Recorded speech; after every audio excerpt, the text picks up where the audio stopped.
Aleluia. Você pode sentar. Por favor, abra sua Bíblia no livro de Gênesis, capítulo 25.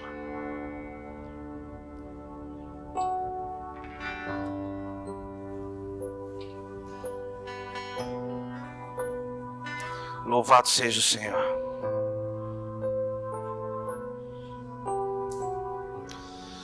Uma das maiores mentiras que você pode ouvir acerca de si, o maior engano que você pode ter é achar que existe alguma coisa que pode te separar e te afastar do amor de Deus. Pastor, como assim? Estar com Deus é uma decisão minha, sim, de fato. Mas estar com você sempre será uma decisão dele. Não importa o que eu e você façamos, ele sempre está disposto a te perdoar. E o seu amor não muda.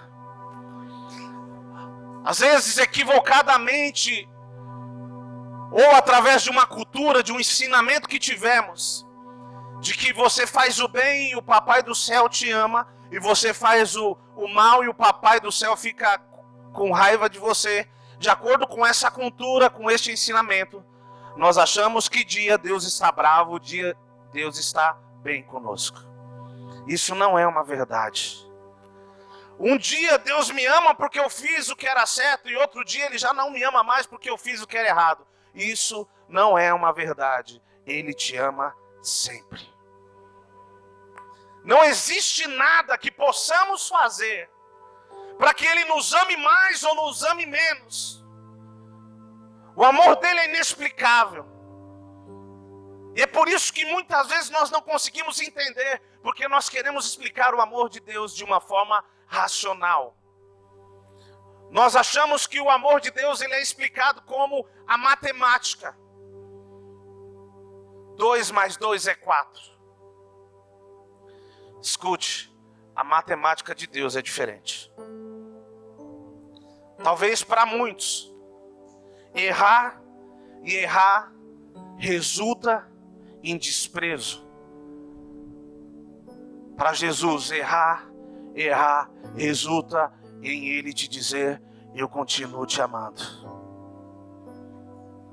Essa é a verdade de Deus para nós. O assunto que nós vamos falar nessa noite tem tudo a ver com isso. Porque a partir do momento que você e eu duvidamos daquilo que Cristo fez por nós, e da condição que nós alcançamos através de Cristo, todas as vezes que a nossa fé é abalada em relação à nossa identidade, nós somos impedidos de desfrutar daquilo que vem do reino de Deus, daquilo que vem dos céus. E eu declaro, já no início dessa mensagem, que a verdade de Cristo hoje veio para quebrar toda a mentira que foi levantada nas nossas vidas. Todo engano acerca da nossa identidade nessa noite vai ser quebrado pelo poder da palavra. Quem abriu a sua Bíblia em Gênesis 25, nós vamos ler a partir do verso 27. Curve a sua cabeça por alguns instantes, vamos orar. Amado Espírito, nós te agradecemos por essa noite, por tudo que o Senhor tem feito, pela sua vontade que é boa, perfeita e agradável. Pedimos que o Senhor nos direcione, que o seu Espírito fale conosco, que eu me cale para que o Senhor fale de acordo com o seu querer e sua vontade, que a sua vontade soberana se manifeste, que o seu reino se manifeste neste lugar em nome de Jesus. Amém? 25, verso 27 de Gênesis, diz assim: cresceram os meninos, Esaú tornou-se perito caçador, homem do campo. Jacó, porém, era homem pacato e morava em tendas. Verso 28. Isaque amava Esaú, porque se saboreava de sua caça. Rebeca, porém, amava Jacó. só uma pausa aqui. Todo mundo conhece o texto que nós estamos lendo, sim ou não? Nós vamos falar sobre Jacó e Esaú, amém? Mais especificamente de Esaú. Verso 29. Jacó tinha feito um ensopado quando Esaú, exausto, veio do campo. E lhe disse: por favor, me deixe comer um pouco da coisa vermelha. Algumas versões diz guisado. Essa coisa vermelha aí, pois estou exausto.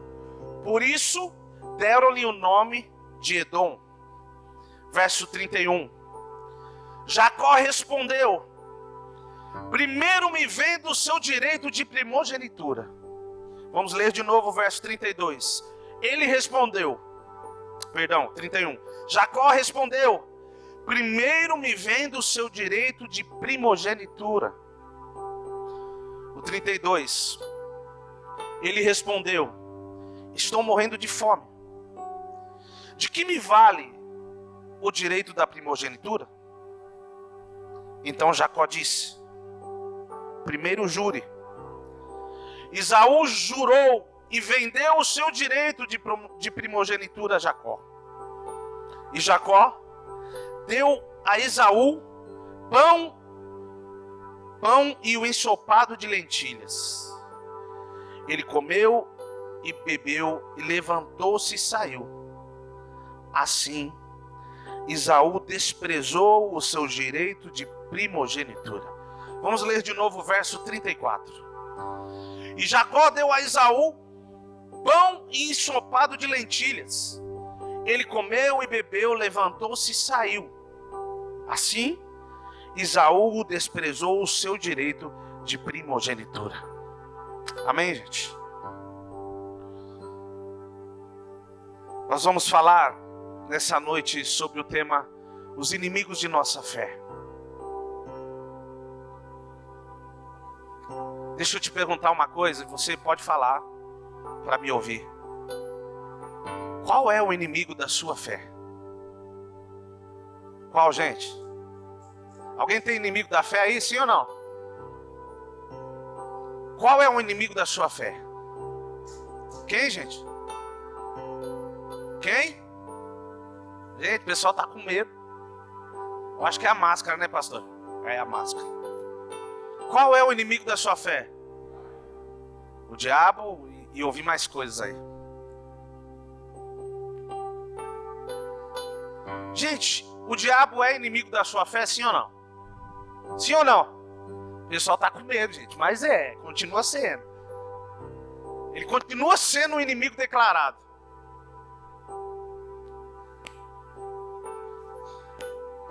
Essa não é a questão e não é o ponto principal que eu quero falar nessa noite.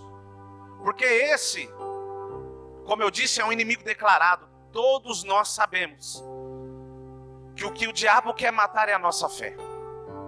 Em uma mensagem algum tempo atrás que eu ministrei falando também sobre fé, eu disse que se o diabo não conseguir te matar literalmente, tudo o que ele quer é roubar a sua fé. Porque se ele roubar a sua fé, depois ele te mata. Ou melhor, uma pessoa sem fé está literalmente morta. Então, inquestionavelmente, o diabo é inimigo da nossa fé. Só que o seu posicionamento, o meu posicionamento em Cristo anula literalmente as obras do diabo. Quantos creem nisso?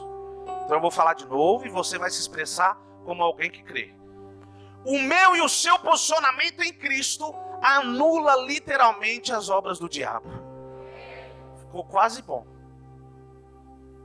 Se nós estivermos alinhados em Cristo, quando eu digo alinhado, crendo exatamente como eu disse no início, naquilo que Cristo fez na cruz do Calvário, na condição minha e sua que foi mudada através da cruz do Calvário, se nós entendemos que na cruz do Calvário está tudo resolvido, ele se torna um inimigo vencido. Amém? Porque é isso que a palavra nos diz. É isso que foi consumado. Escute, isso não é um projeto em execução. Este é um projeto, uma verdade terminada. Por isso que na cruz do Calvário ele diz: está consumado. Sabe o que ele diz? O que eu tinha para fazer na sua vida eu já terminei. O que ele tinha para fazer na minha e na sua vida está terminado. E se nós estamos posicionados em fé, crendo literalmente naquilo que Cristo fez, o diabo se torna um inimigo vencido.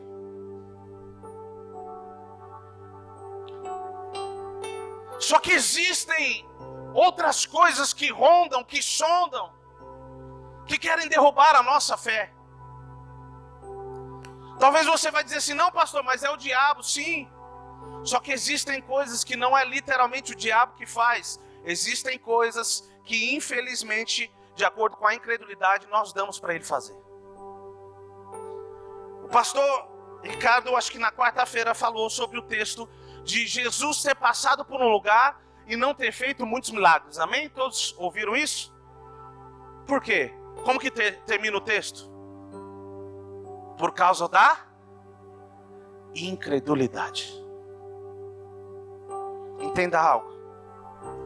Se Deus se move através da fé, o diabo se move através da incredulidade.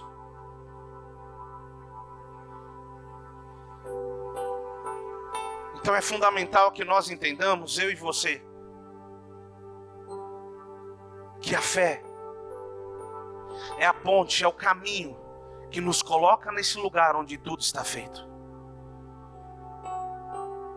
A fé é o caminho que nos coloca na realidade de Cristo para nós. Só que existem diversas circunstâncias e situações e coisas que se levantam para matar a nossa fé, que se levantam para roubar a nossa fé. E por que eu li esse texto? Porque Deus começou a me falar acerca disso através do que aconteceu com Esaú. Nós lemos aqui que Esaú chegou de uma caçada, morto de fome, uma larica terrível, gente. Alguém já teve muita fome aqui? Levanta a mão para me saber só.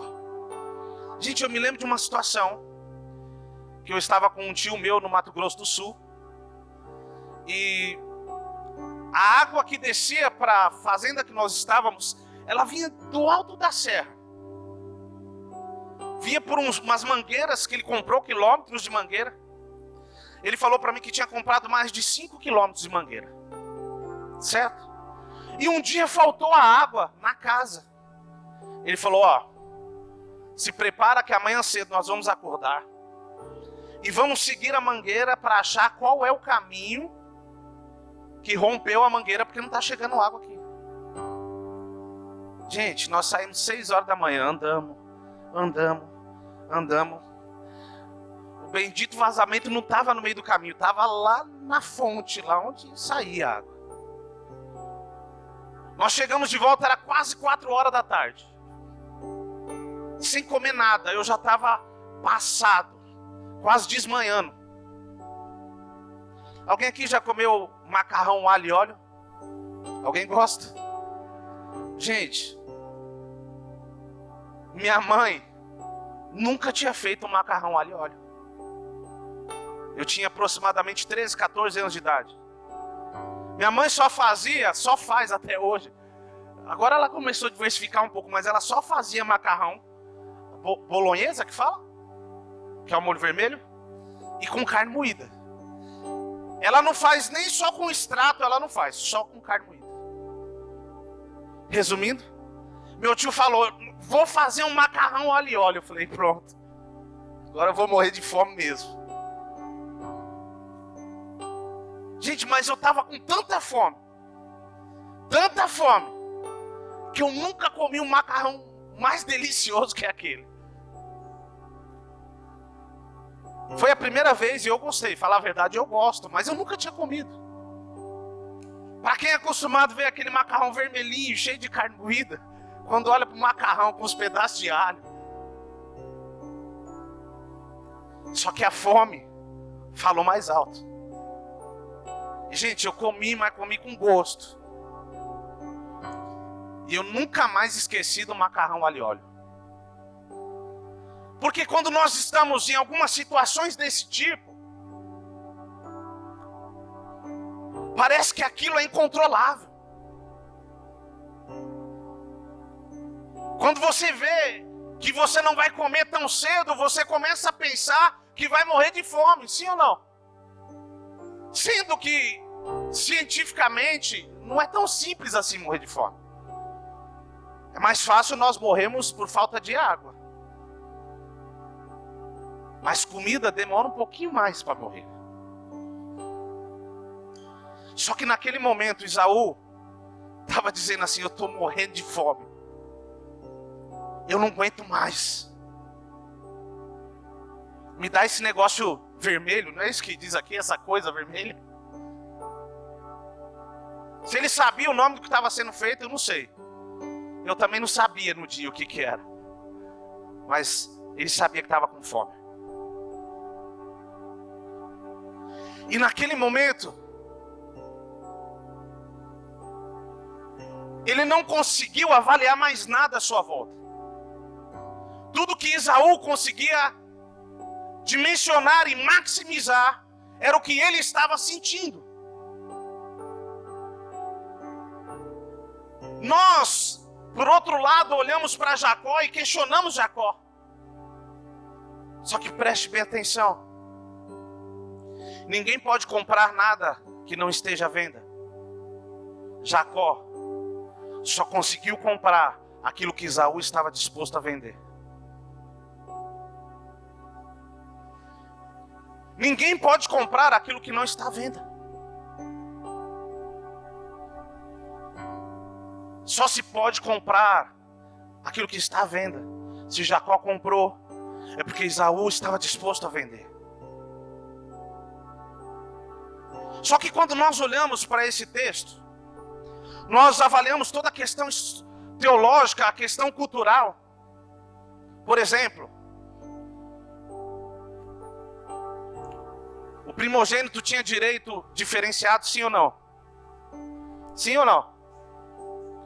Quando o pai morria, qual era a autoridade que o primogênito assumia? Relativamente à do pai.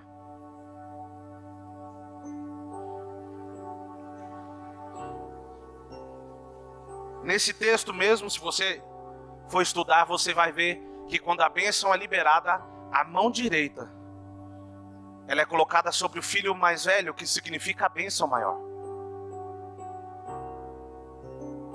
E era colocada a mão debaixo da coxa para fazer um juramento. Enfim, não vamos entrar nas questões históricas. Mas tudo que nós avaliamos aí, e conseguimos ver de uma forma natural, é que Esaú estava abrindo mão da maior parte da herança. Que Esaú estava abrindo mão da autoridade sobre todos, sobre a casa. Abra sua Bíblia no livro de Hebreus, capítulo 12.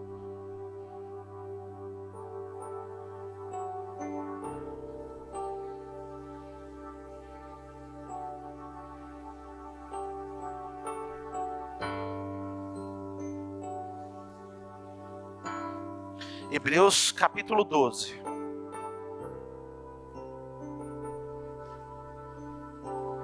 Nós vamos ler o verso 16 e o 17.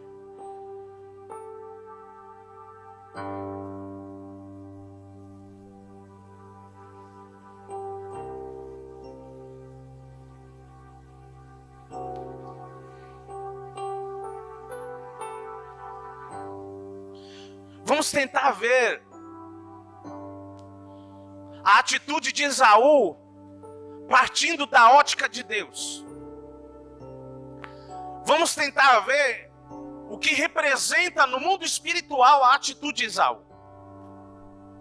Nós, de uma forma natural, avaliamos que ele abriu mão de bens, autoridade, etc.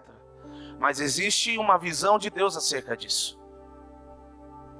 Vamos ler capítulo 12, verso 16. E diz assim: e cuide para que não haja nenhum impuro ou profano.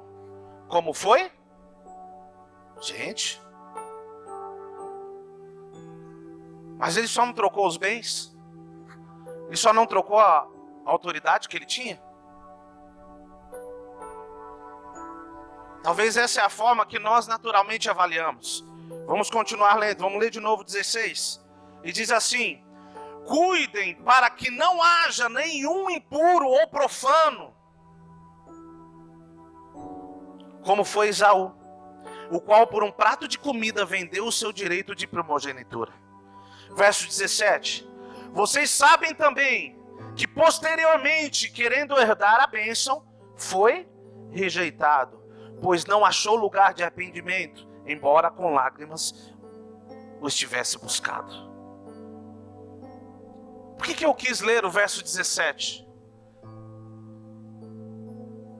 Para que nós pudéssemos entender a dimensão do que estava acontecendo.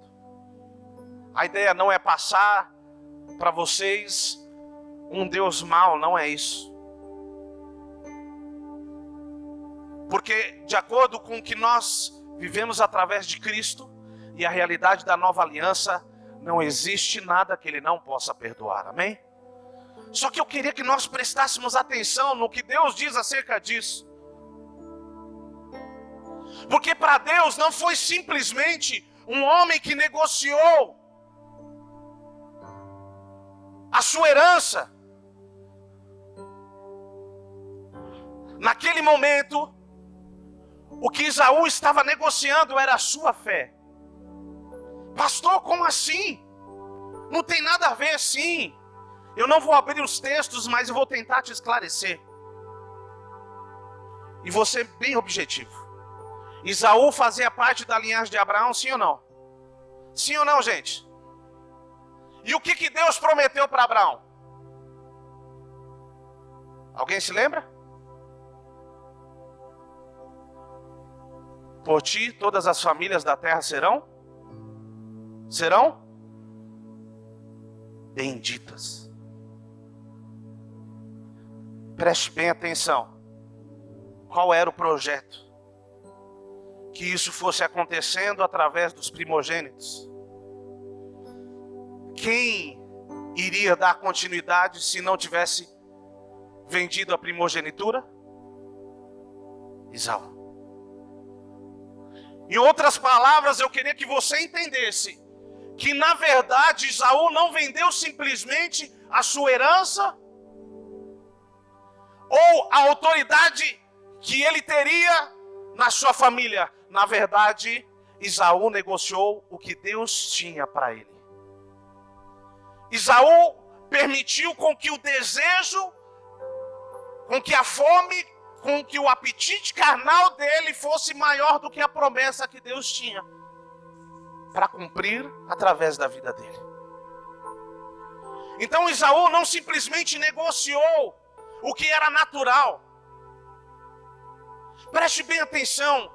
Deus é espírito e tudo que ele olha é partindo daquilo que é espiritual. É essa dimensão que nós precisamos avaliar. Escute, Deus não estava falando para Esaú: ei, tá bom, agora eu também não vou te dar mais dinheiro. Escute, agora você também não vai ter autoridade. Não, não. O que Deus não podia mais fazer, porque Esaú tinha negociado, era liberar uma bênção através da vida dele. Porque ele negociou aquilo que Deus tinha para ele. Ele permitiu com que a necessidade dele fosse maior do que a fé que tinha sido ensinada pelos seus pais e pelos seus antepassados. Existia um legado que tinha sido liberado para Esaú. E naquele momento, ele estava dizendo: isso para mim é menor do que a minha fome.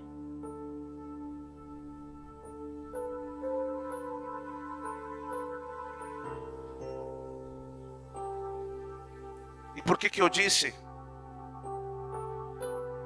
que a questão aqui não era simplesmente falar acerca do que o diabo tem contra nós. Quando nós olhamos para essa situação, talvez nós dizemos assim: não, mas é justificável o que ele fez. Como talvez nós olhamos para idem circunstâncias na nossa vida, ou até mesmo na vida de outro, não com um olhar de julgador, mas nós olhamos assim: ah, Deus entende. Uma vez eu conversava com uma pessoa que estava vivendo um pecado de adultério há mais de 5 anos. E sentado com essa pessoa, conversando com ela, dizendo para ela: ó, você precisa resolver isso na sua vida, você precisa encontrar um lugar em Cristo.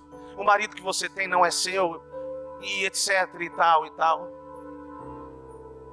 Depois de uma longa conversa, eu e a pastora com ela, sabe o que ela disse? Pastor, eu não creio nisso. Eu falei: você não crê? Ela falou: não, eu acho que Deus me entende. Eu falei: como assim? Ela falou: não, Ele sabe as minhas necessidades e Ele me entende. Ele não vai me impedir de ser salvo por isso. Escute, lógico que o quesito e o foco não é falar de ser ou não salvo, mas eu quero que você entenda algo. Não são as minhas e as suas necessidades carnais que movem Deus a nosso favor. Não se engane. Por quê? Porque quando Cristo veio na terra, literalmente como homem, Jesus, homem, amém? Cristo, Filho de Deus. Quando ele veio na terra como homem, ele veio para provar para mim e para você que tem como ser homem, ser mulher e viver o reino de Deus na terra. Não é isso que a Bíblia diz? Homens sujeitos às mesmas paixões, sim ou não? Sim ou não? Sabe os pensamentos que você luta, homem? Jesus não permitia crescer dentro dele. Sabe os sentimentos que você luta, mulher? Jesus não permitia crescer dentro dele. E quando ele veio à terra, como homem, ele veio para dizer: é possível sim. É possível sim. Pastor, se é possível, mas é porque ele era homem de Deus? Não. Ele era filho de Deus, a questão não é essa. E se esse é o fundamento, você também é. Amém? Sabe qual era o fundamento de Cristo? Ele entendia que a força dele não estava no seu braço, mas sim naquele que te enviou para cá. Quando eu e você entendemos que a nossa força não está no nosso braço, mas sim da onde nós viemos, não existe nada que vai nos resistir. Só que naquele momento Esaú não conseguiu dimensionar o que era espiritual, porque o que era carnal era maior.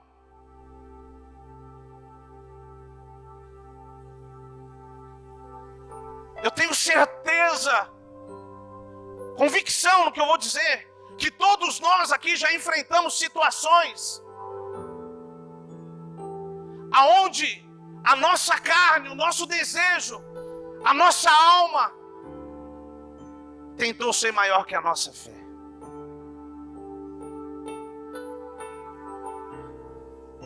E eu não estou falando declaradamente do diabo se levantando, mas é o diabo querendo usar o que está em mim e em você. Pastor, o diabo não tem nada a ver com Esaú? Talvez sim. Mas ele só usou o que Esaú tinha para derrubar ele.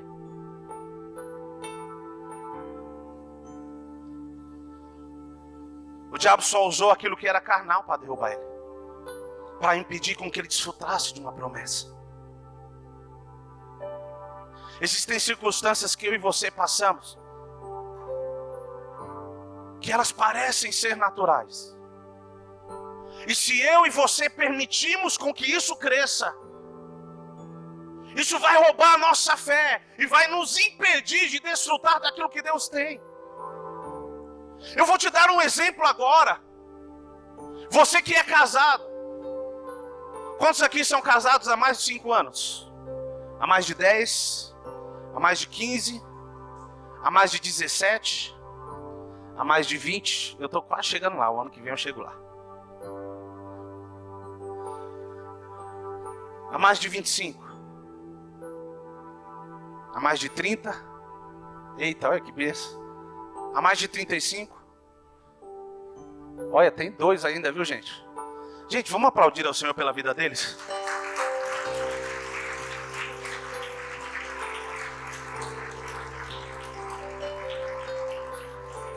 Pastor, por que aplaudir? Porque eles merecem um prêmio. É brincadeira, gente. Às vezes, eu acho que minha mulher merece muito mais um prêmio do que eu. Porque eu não sou um cara muito fácil. Mas preste atenção. Sabe o que é natural? E o que o diabo quer fazer no nosso casamento? É que alguns sentimentos vão crescendo, que eles vão crescendo. O diabo quer que eles cresçam, que eles criem forma. Por exemplo, eu não vou falar com ela porque ela me respondeu mal.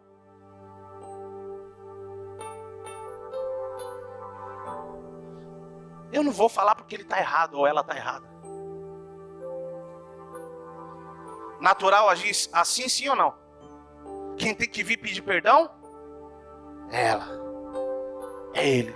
E tudo isso começa a crescer. Crescer, crescer, a ponto de roubar a sua fé em relação ao seu casamento. A ponto de você dizer, eu não quero mais permanecer casado. Escute, o divórcio ele não acontece do dia para a noite. As pessoas às vezes falam, não, eu estava casado, no outro dia acordei, divorciei. Não, isso já vem se degradando. O que é errado, ou melhor, o sentimento errado veio crescendo já há algum tempo. E aí ele se culmina, ele chega ao ápice, até que uma decisão é tomada. Porém, na caminhada, tudo que o diabo quer é te fazer desacreditar no casamento. Para que você se divorcie. Aí o que é natural? Não deu certo. Não é essa a linguagem, gente? Qual que é a linguagem hoje? Não deu certo? É o quê? Não deu certo, separa. Escute, o que eu quero que você entenda.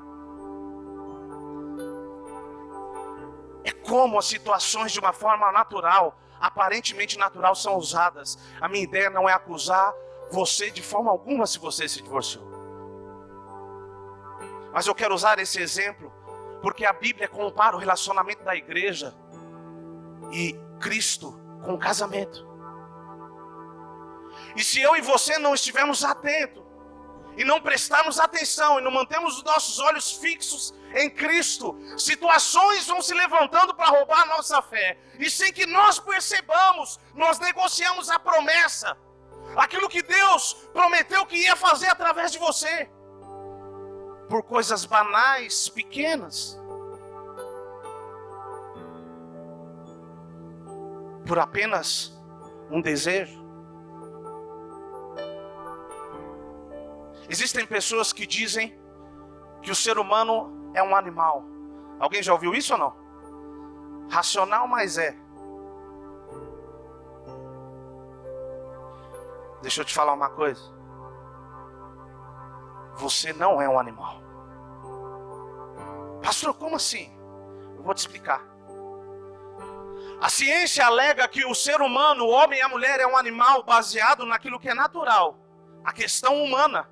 O corpo humano é explicado pela natureza, pela ciência, como animal racional, amém? Mas olha para a pessoa que está do seu lado, só para você me ajudar, aqueles que estão meio com sono. Não tira a máscara, por favor, para nós não quebrarmos o protocolo, mas fala alto para ela ouvir, diga assim: você não é um animal. Porque Deus não é animal. E você nasceu dele. Você consegue entender isso? Esse corpo aqui é só um meio. Nós somos espírito e habitamos num corpo. Você não foi criado para viver por instinto. Escute, o cristão não vive por instinto. O cristão não vive por tentativa, ele vive por direção.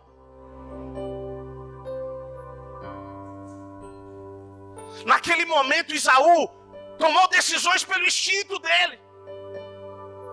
Nossa, eu estou cheio de fome. E com isso ele negociou o que Deus tinha para ele. E por que que Deus olhou e reprovou a situação, ou melhor, a decisão de Esaú? Ué, Deus não entende? Escute, Deus não consegue entender nada que esteja fora dele. Quando ele olha para mim e para você, tomando decisões que não estão fundamentadas naquilo que ele nos diz, ele está dizendo, não estou entendendo nada que ele está fazendo. Porque quando Deus nos criou no Éden, Ele nos criou para que Ele nos direcionasse, Ele cuidasse de nós. Escute, ser independente nunca foi um projeto de Deus para você. Se você vive independência, você está vivendo o que você quer, não o que Deus quer. Se eu decidir viver segundo a minha vontade, nem cristão eu posso ser chamado. Porque ser cristão significa ser pequeno Cristo. E ser pequeno Cristo significa fazer o que ele fez. Ou continuar o que ele começou. Por isso que ele diz que eu e você faríamos obras maiores. Só que é importante que nós entendamos que a nossa vida tem que estar fundamentado naquilo que é espiritual. E tudo que o diabo quer é maximizar a nossa carne, a nossa vontade, para que nós percamos a nossa fé. Para que a nossa fé morra e nós negociemos aquilo que Ele nos deu. Escute, tudo que Deus quer é que nos movamos pelo Espírito. Abra sua Bíblia em João capítulo 4.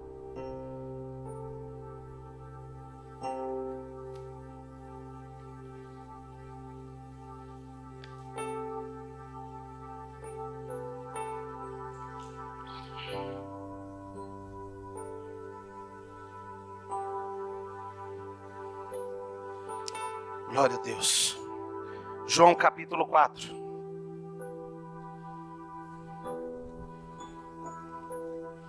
Verso 23.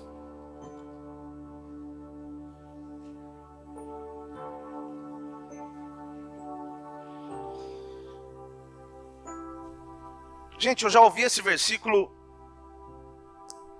em diversas convenções, conferências de adoração, voltadas para o louvor.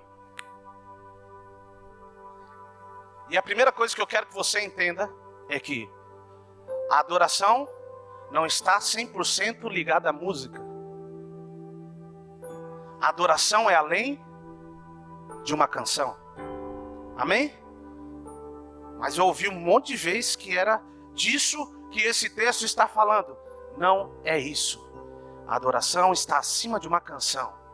Vamos ler. Verso 23. Mas vem a hora, e já chegou, em que os verdadeiros adoradores adorarão o Pai em espírito e em verdade, porque são esses que o Pai procura para seus adoradores. Olha o 24. Deus é espírito e é necessário que os adoradores o adorem em espírito. Gente, Deus está procurando adoração? Sim ou não? Não, Deus está procurando adoração, como nós já ouvimos aqui. Se Deus estivesse procurando adoração, em alguns lugares que nós sabemos que não existe Cristo, eles dizem que estão adorando a Deus. Deus está lá? Só porque disseram que estão dando adoração a Deus? Não. Sabe por que Deus não procura adoração? Deus procura adoradores. Mas vamos um pouquinho além disso. O que Deus procura nesses adoradores? Não é simplesmente alguém com desejo de adorar que Deus procura, não. Ele diz, o Pai procura, primeiro que Ele não quer adoração de qualquer um, Ele quer a adoração de um filho, porque é o Pai que procura o filho, não é isso? Vamos continuar. Que o adore em espírito. Por que espírito? Espírito está falando da minha e da sua essência. Amém? Então, qual é a adoração que Deus procura? Aquela que começa segundo aquilo que Ele é, baseado naquilo que Ele fez em nós, em espírito. E que verdade é essa?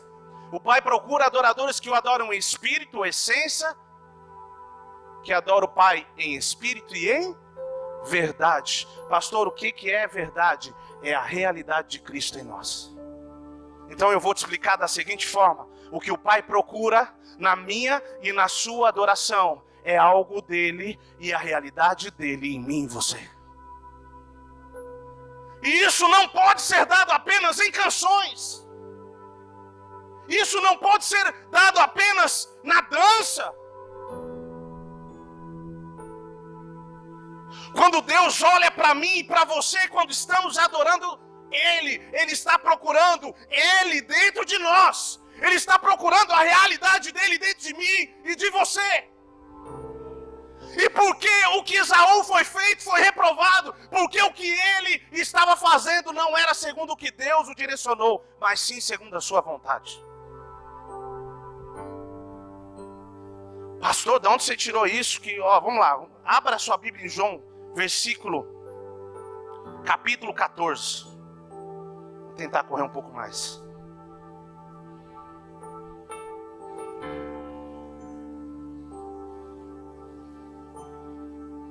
Pastor, como assim? Verdade é a realidade de Cristo. 14, verso 16, o verso 6, perdão, um versículo que tem gente que vai dizer de cor aqui, não vai nem ler, mas eu vou ler porque eu não sei dizer de cor. Então vamos lá. Jesus respondeu: eu sou o caminho, a verdade, ninguém vai ao Pai senão. Ele é o que, gente? Escute, se a verdade do reino estiver em você, Cristo está em você. E é essa adoração que Ele quer. Vamos para outro versículo. João capítulo 8, 32.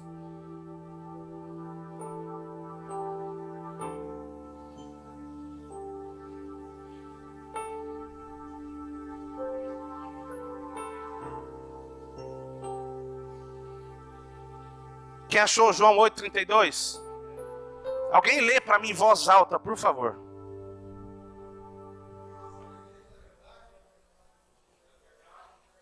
Amém, glória a Deus. Teve até um dueto aqui, amém, gente? Foi bênção. Isso significa que nosso meio não tem espírito de covardia, amém? Conhecereis a verdade e a verdade? Quem é a verdade? E o que ele procura? Espírito? Quem o adora em espírito? Então ele procura a essência que é espírito e a verdade que é a realidade de Cristo em nós. É isso que o Pai procura na minha e na sua adoração. Não são apenas canções. Quando eu estudava sobre essa mensagem e sobre o que Deus estava me dando acerca desse texto, eu comecei a me perguntar acerca de algumas coisas que eu não vou te dizer a minha resposta e também não quero que você diga, mas que você pare para pensar. O que nós faríamos se nós estivéssemos na linha de frente, ou melhor, num paredão, com a seguinte pergunta: você ama Cristo? Se você disser que ama, nós vamos te matar agora. O que eu e você responderíamos? Pastor, o senhor está fazendo sensacionalismo? Não, não é isso. Por isso que eu não quero sua pergunta. Mas você sabe qual é a resposta que deveria dar. Eu sei. A questão é essa: a realidade está em mim e em você. O Evangelho entrou em nossas vidas a ponto de vivermos por Ele e morremos por Ele. Cristo entrou em nossas vidas a ponto de morrermos e vivermos por Ele. E é baseado nisso que eu olho para Esaú e falo: não tem justificativa. E é isso que Jesus olha: não tem justificativa. Preste bem atenção no que eu vou te dizer. Esaú trocou o que era passageiro, ou melhor, o que era eterno, por algo passageiro. Preste bem atenção. que talvez Deus quer falar com você, ou melhor, com convicção. Não troque o que é passageiro, ou melhor, não troque o que é eterno por algo passageiro. Não troque o que é eterno por algo passageiro. Esaú trocou o que era eterno por algo passageiro. Ele negociou a promessa que ele tinha. E essa é uma das coisas que se levantou contra a fé dele, o imediatismo. Será que se ele fosse procurar a mãe dele, não tinha nada para fazer para ele? Será que se ele fosse procurar alguma coisa para comer, nem que fosse uma traquinas, será que ele não achava? Traquinas eu acho que não tinha naquela época, né? Mas bolacha de maisena eu acho que tinha, porque essa é mais antiga. Será que não tinha nada? Só que o imediatismo dele falou mais alto.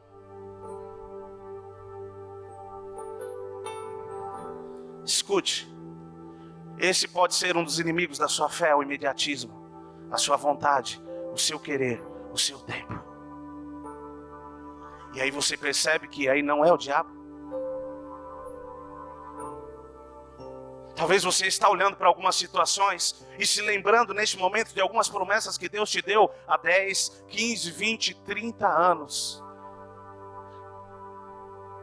E talvez as suas orações nesse dia, Deus, quando é que vai acontecer? Já faz tanto tempo. O imediatismo é inimigo da sua fé.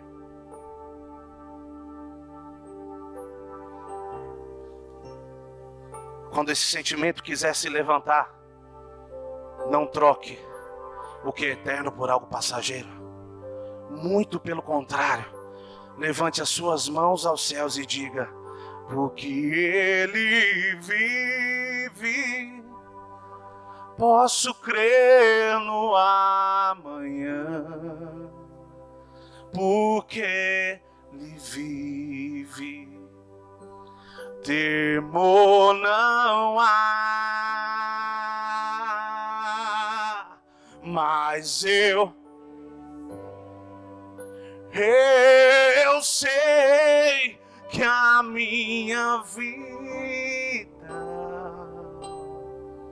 está nas mãos do meu Jesus, que vivo está. Deus não mente. O que Ele prometeu, Ele vai cumprir. Não permita com que a mentira, o imediatismo que está dentro de você, o sistema que vivemos, que quer tudo para ontem, roube a sua fé. Se Esaú esperasse um pouquinho mais, ele não precisava negociar. Mas sabe por quê? Outro inimigo da nossa fé foi o que o texto de Hebreus 12, verso 16 diz, que Esaú era profano. Sabe quem é profano? Quem pega o que é santo e torna aquilo, que pega o que é santo e torna aquilo impuro.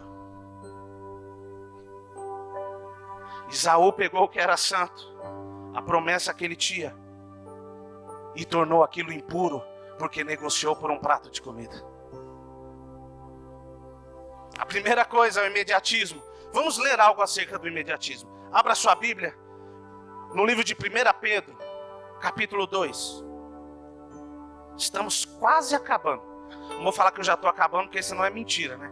Mas estamos quase já. O pessoal fala depois, o pastor falou que já estava acabando. Estamos quase. Capítulo 2, verso 9.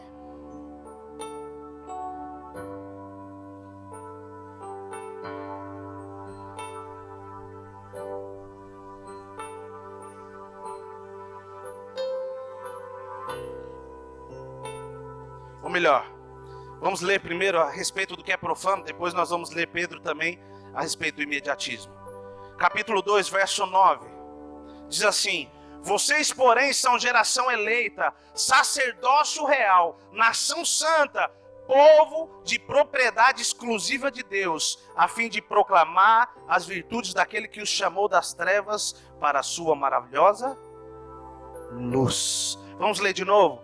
Vocês, porém, são geração eleita, sacerdócio real, nação santa, povo de propriedade exclusiva de Deus, a fim de proclamar as virtudes daquele que os chamou das trevas para a sua maravilhosa luz.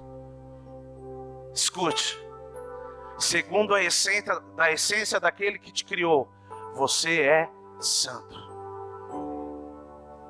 E pastor, se eu fazer o que é errado é ruim porque simplesmente estou vivendo em pecado? Não, é porque você está fugindo da sua essência e você está profanando o que é santo, porque você é santo em Cristo Jesus. Você foi chamado, como o texto aqui diz, você foi chamado. Pastor, eu ainda estou me perguntando por que eu nasci. Para que eu nasci? O único que não sabe talvez é você, mas Deus sabe o porquê. E se você quer saber o porquê, você precisa encontrar essa resposta nele. Pastor, inquietação, imediatismo, vamos ler 1 Pedro capítulo 5. E nesse nós vamos encerrar, amém?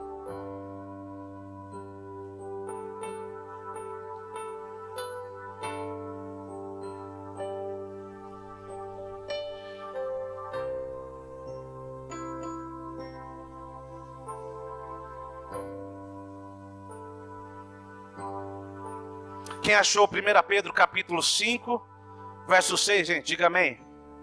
Quem não achou, diga eu estou procurando. Não tem ninguém procurando? Eu terminei de beber água dessa vez, vamos lá. 5, 6.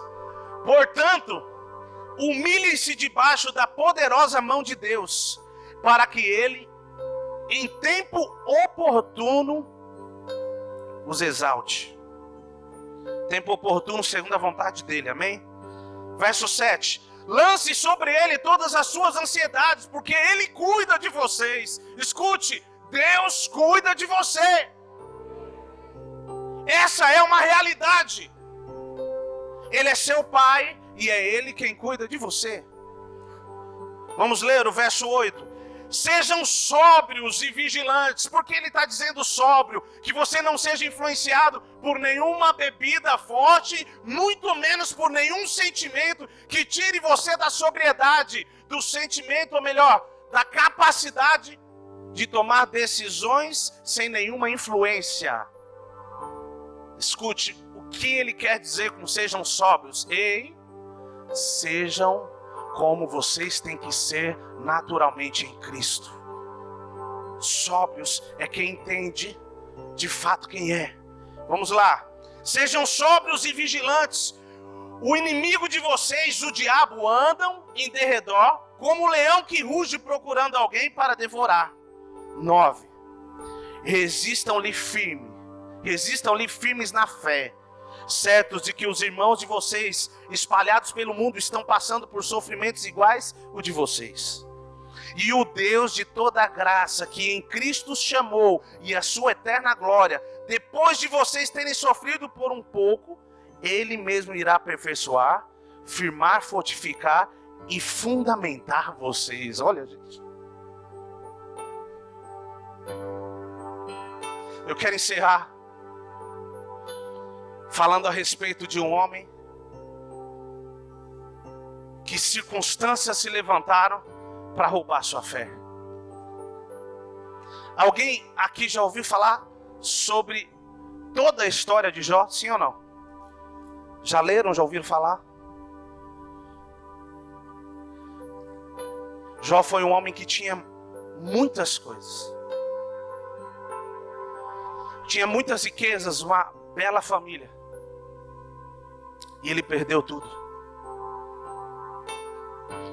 Só que como eu li algum tempo atrás aqui no versículo 1, o autor diz algo acerca de Jó e ele diz assim: Jó, homem íntegro e reto.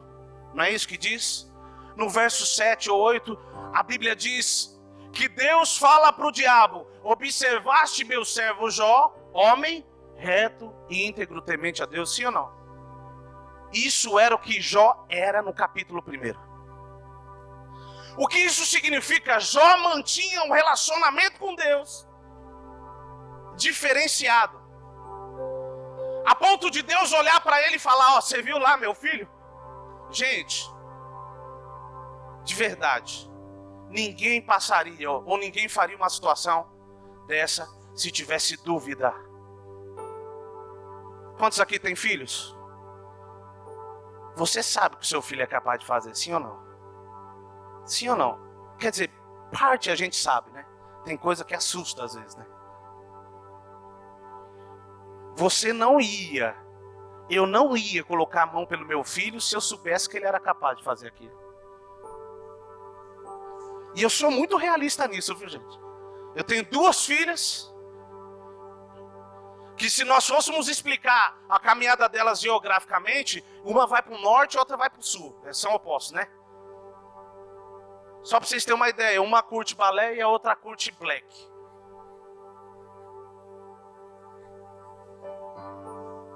Tudo a ver, né? Eu sei que elas são diferentes, e dentro daquilo que elas são, eu creio que elas devem viver para a honra e glória do Senhor, amém? Só que eu sei quem elas são, e eu jamais colocaria minha mão no fogo se eu pensasse que elas fossem capazes de fazer algo. E eu tenho convicção que Deus, quando falou: ô diabo, você tá vindo da terra, né? Não tinha o que fazer, né? Você viu meu filho lá? Não foi o diabo que chegou falando para Deus. Foi Deus que chamou a conversa e disse: observasse meu servo Jó, homem íntegro. Sabe o que isso significa? Que Jó tinha encontrado uma realidade em Deus. Amém? E aquilo formou o caráter dele. Só que aí Jó começa a passar por uma situação, outra situação, e alguns textos, em alguns capítulos dizem acerca da oração de Jó, e assim vai, e ele passa por tudo aquilo, e ele se coça com telhas, por causa da lepra que ele tinha, e ele passa uma circunstância que talvez eu e você nos perguntaríamos: ei, ô Deus, toda aquela circunstância se levantou para roubar a fé de Jó. Só que deixa eu te falar uma coisa: tudo que se levanta contra a sua vida, se você não olhar e não permitir com que aquilo cresça, você continuar olhando para Cristo, você vai passar por essa circunstância e vai sair do outro lado muito maior do que quando você entrou. Porque foi assim com Jó. Pastor, foi. Sabe por quê? Quando passou tudo, Jó falou o seguinte: antes eu te conhecia de ouvir falar, agora eu te conheço de contigo andar. Agora os meus olhos te veem, em algumas versões. Sabe o que ele estava dizendo? Eu conhecia o Senhor de ouvir falar do que o Senhor era capaz. Agora eu estou desfrutando do que o Senhor fez na minha vida. É essa fé que precisa se manifestar em mim e em você. É essa resposta, é essa vida que o mundo lá fora precisa. Não são pessoas que ainda estão em dúvida se vão no culto ou não, porque o tempo mudou. Escute, não negocie o que é eterno por algo passageiro. O que Deus tem para fazer vai muito mais do que apenas um momento. O que Deus quer fazer, ou o que Ele fez na sua vida, é eterno. Não troque o que é de céus por nada que te ofereçam aqui na terra, porque não exista nada que você construa aqui que justifique aquilo que você não construiu no reino dos céus. Não existe nada que eu e você construamos aqui que justifique aquilo que nós não construímos no reino dos céus. Isso não quer dizer que você não pode ter nada. Isso quer dizer que o que você tem não pode te ter. Você pode ter tudo, mas o que você tem não pode te ter. Porque o seu coração tem que pulsar por Ele. Que o meu e o seu desejo, nosso maior desejo, seja responder o nosso chamado. Em nenhum momento Esaú pensou que era através dele que a bênção ia se estender. Em nenhum momento Esaú pensou no legado que ele tinha que deixar. Sabe por quê? O desejo dele, os sonhos dele, os projetos dele, a fome dele era maior do que aquilo que Deus tinha. Não permita com que nada seja maior do que aquilo que Deus tem para você. Busque intensamente a vontade de Deus. Mantenha o seu foco, a sua fé naquele que vive, porque Ele há de cumprir. Não negocie, porque as coisas ainda não aconteceram. Não duvide, por mais que o cenário te diga não, a última palavra vem de Deus. Você crê nisso? Se coloque de pé, curve a sua cabeça, feche os seus olhos.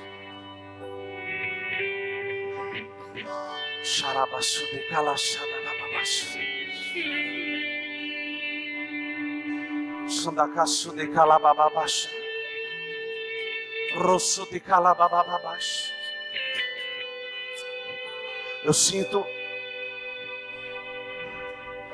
a presença de Deus se movendo de uma forma diferente. Eu só queria que você fechasse os seus olhos e deixasse essa verdade tomar conta dentro de você.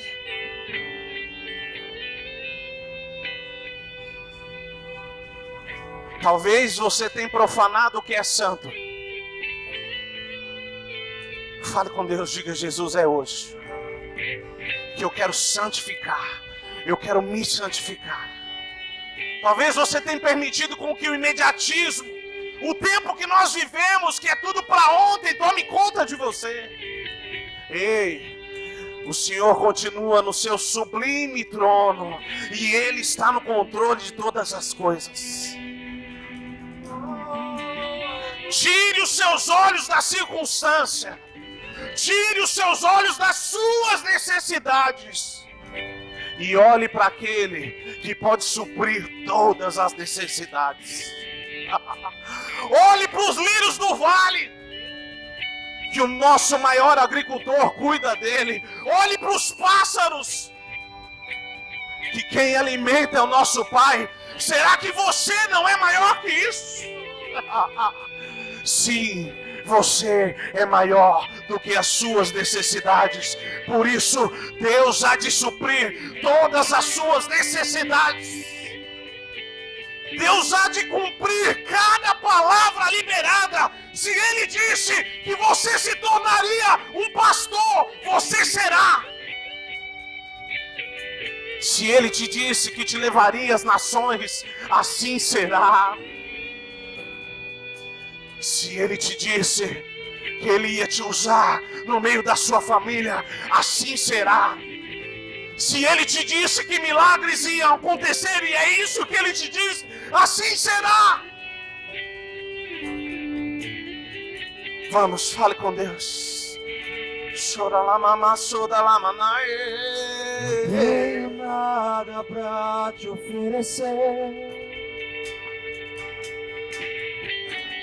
nada que possa me surpreender. Só um coração quebrantado uma e outra vez.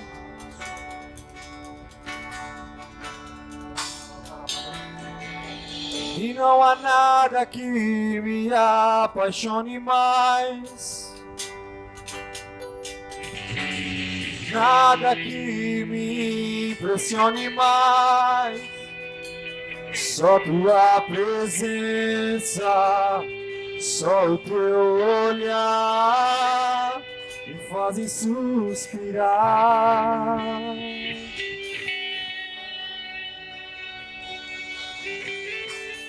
E não há nada que me apaixone mais, nada que me impressione mais. Só tua presença, só o teu olhar me fazem suspirar.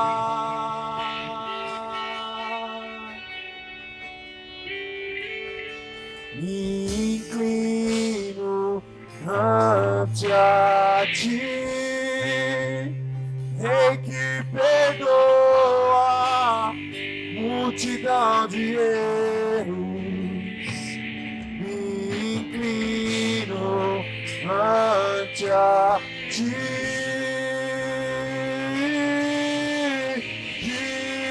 digno, eternamente digno,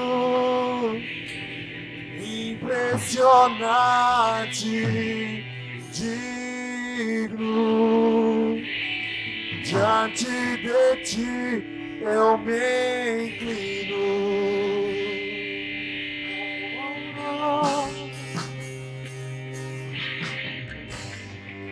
Escute, nós lemos um versículo que diz que Esaú procurou um lugar de arrependimento e não encontrou. Talvez você hoje esteja no mesmo lugar que Esaú estava, não está encontrando um lugar de arrependimento. Talvez você tenha dito assim: eu até quero, eu tento e não consigo. Deixa eu te falar uma coisa. O amor de Cristo derramado na cruz do Calvário, a nova aliança que Ele fez, te diz: eu sou este lugar. E eu te perdoo, eu te recebo. Não importa quantas vezes você caiu, o amor dele te alcança e você é arrastado pelas cordas de amor. E ele diz: meu filho, minha filha, você não é isso que você fez. Você é geração eleita, povo exclusivo de Deus.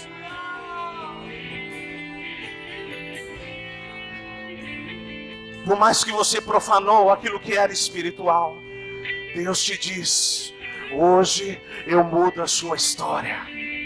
Baseado no que, pastor? Na sua fé, na convicção que essa palavra gera em você. Deixa eu te contar um testemunho rápido, o pessoal pode continuar tocando.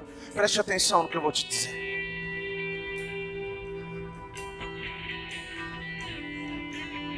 Eu tinha 11 anos de idade, 10 para 11 anos de idade.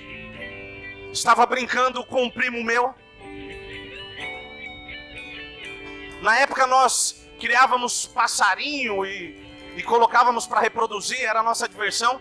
E nós íamos até o quarto dele, a parte de cima, que tinha alguns passarinhos lá. O nome do passarinho era Manon. Era o mais barato que tinha. E nós fomos passar pela sala da casa dele e estava tendo um culto lá. Eu nunca tinha ouvido falar acerca de Deus. Tudo que eu tinha ouvido falar acerca de Deus era através do catolicismo. E quando eu fui passar no meio daquela sala, uma mulher do coque saiu girando em minha direção e disse assim para mim: assim te diz o Senhor, eu te farei um pastor. Eu vejo você com uma farda do exército. Você é um guerreiro dos céus. E eu vou te dar ferramentas e vou te dar presentes. Presentes que eu vou te dar é esposa, família, carro, casa. Eu vou te dar tudo isso. Mas o que eu quero fazer não é só isso. Você é a boca de Deus na terra. E sabe o que ela disse? Ela disse assim: eu olho para você e vejo você na frente de um povo, tocando um instrumento, adorando a Deus, e depois você vai pregar a palavra, e quando você abre a sua boca, bolas de fogo saem da sua boca e toca o povo. E o povo é incendiado. 11 anos de idade, gente. Depois disso, algum tempo depois disso, meu pai nos chamou para frequentar uma igreja, começamos a frequentar.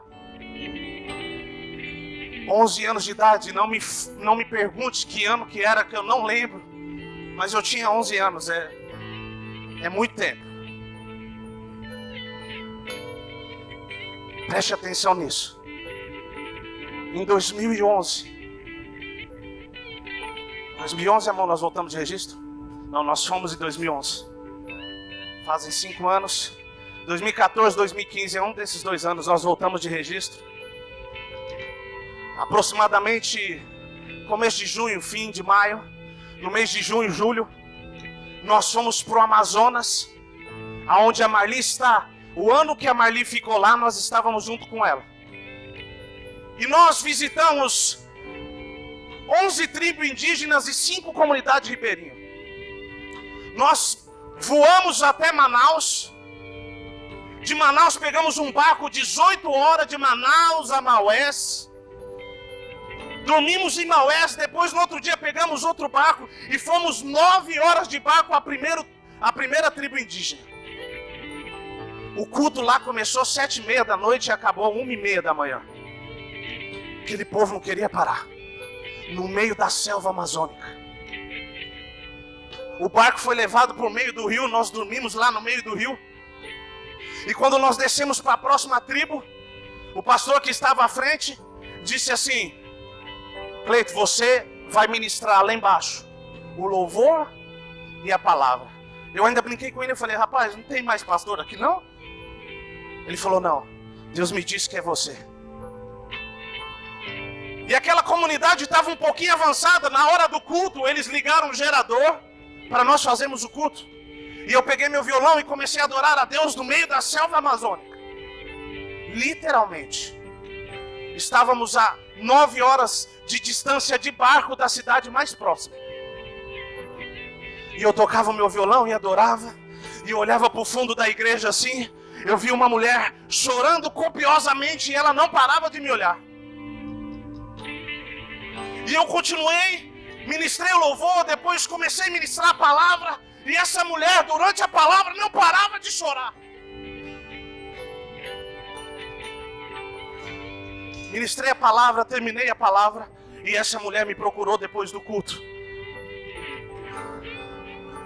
E ela me disse: eu não conseguia olhar para você. Porque quando eu olhava, eu via um vulcão em erupção. E a lava que saía da sua vida tocava as nossas vidas e tacava fogo em nós. Quando eu recebi uma promessa, eu tinha 11 anos.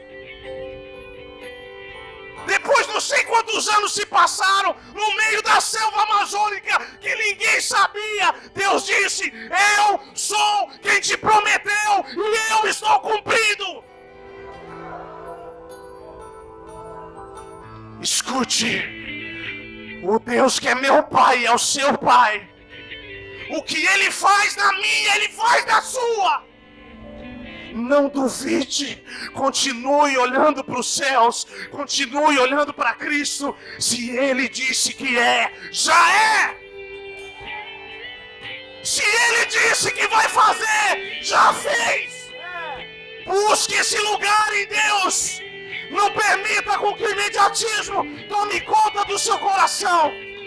Não permita com que o medo, não permita que as suas vontades seja maior do que a vontade de Deus. Se Ele prometeu, Ele cumpre.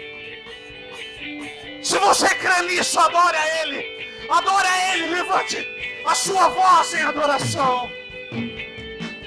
Jesus, Jesus, nós queremos olhar para Ti. Tua presença, só o Teu olhar me fazem suspirar.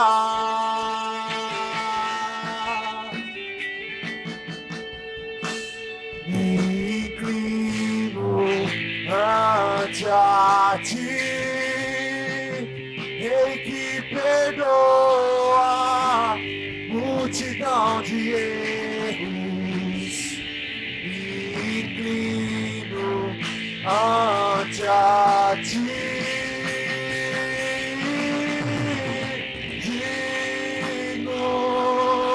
Adora Ele, adora Ele.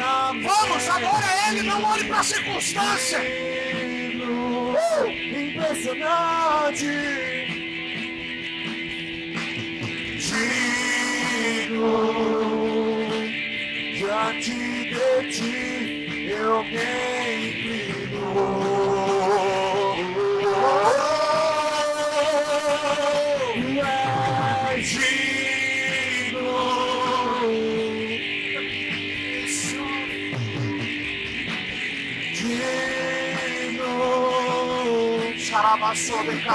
Impressionante, digno, diante de ti eu me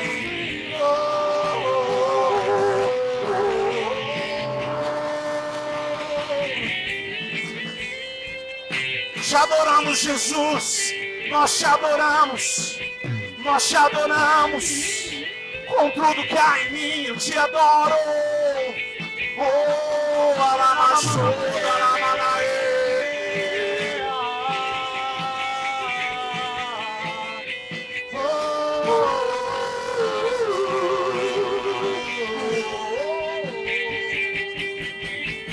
E ao que está sentado sobre o trono, levante suas mãos aos céus. Nós já vamos encerrar. Cante isso, cante isso. Seja glória, seja glória, seja honra. Oh, a ti, Jesus. E ao que está sentado sobre o trono, sobre o trono.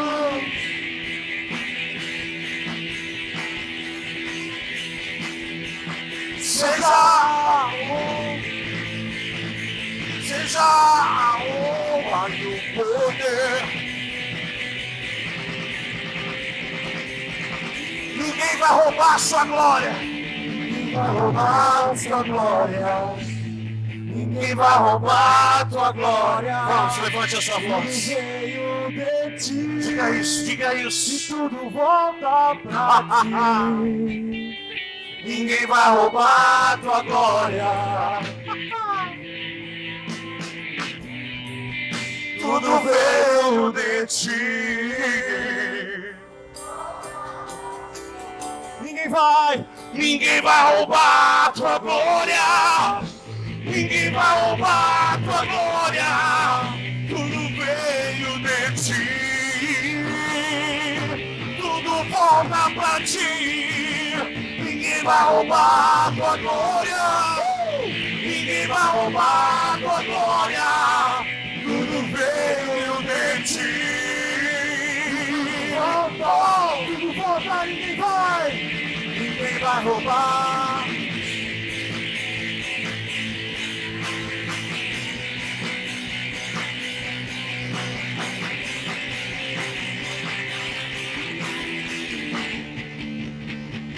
Eu profetizo sobre a sua vida que hoje você entra num novo lugar em Deus. Você sobe para lugares mais altos. E esse lugar chama-se Jesus Cristo, aonde tudo está feito. Toda dúvida vai embora, todo medo vai embora. E a verdade de Cristo se manifeste em você e através de você. Ele te chamou, e onde você colocar a planta dos seus pés, aquele lugar será chamado bendito. Aquele lugar será chamado bendito. E se a doença estiver lá, ela vai embora, em nome de Jesus, porque Jesus chegou naquele lugar. Assim como Jesus trouxe salvação, a palavra através da sua boca trará salvação. Porque Cristo em vós é a esperança de glória. Cristo em vós é a esperança de glória. Cristo em vós é a esperança de glória. Se você puder, aplauda o Senhor com o melhor que você tiver. Adore a Ele! Tu és santo, santo, santo, santo, santo é o Senhor. Só tu és santo.